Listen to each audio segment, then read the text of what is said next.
அண்ணாமலை வந்தாருன்னா கட்சி ஆரம்பிச்சாருன்னா விஜய்க்கும் அண்ணாமலைக்கும் தான் போட்டி.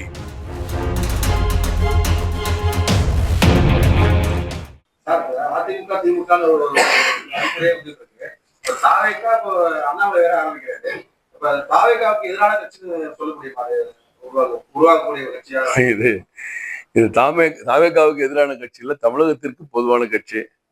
திமுகவினுடைய நிலை அது அடுத்த தலைமையை நோக்கி போயிட்டு இருக்கு.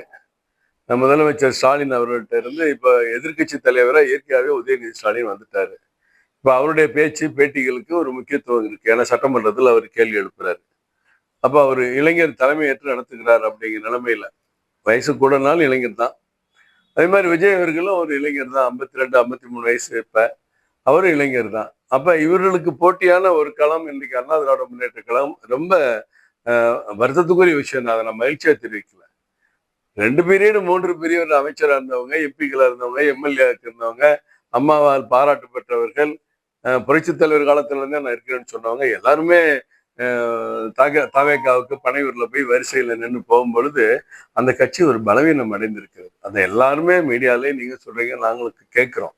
அது ஏன் அப்படி நடக்குதுன்னு யாருக்குமே தெரியல. எல்லாருமே ஒரு அதிர்ச்சியா தான் அதை பார்த்துட்டு இருக்காங்க. அப்ப அடுத்த ஒரு இயக்கம் தாவேகாவுக்கு எதிரான தவறுகளை தட்டி கேட்கறதுக்கு ஒரு துணிச்சல். நல்லது செஞ்சா பாராட்டலாம்.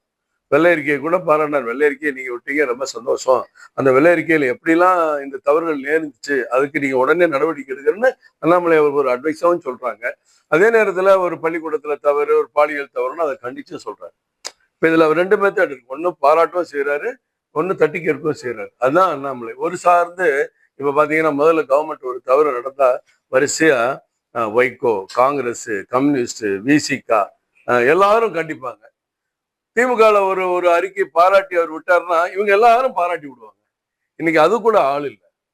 என்ன நடக்குதுன்னு எதிரொலிக்கிறது கூட ஒரு கட்சி தமிழ்நாட்டில் இல்லைங்கிற நிலை இப்போ வந்திருக்கு. அப்ப அண்ணா இபிஎஸ் அவர்கள் அடுத்த கட்டம் எப்படி இதை எடுத்துட்டு போறாங்கன்னு தெரியாது.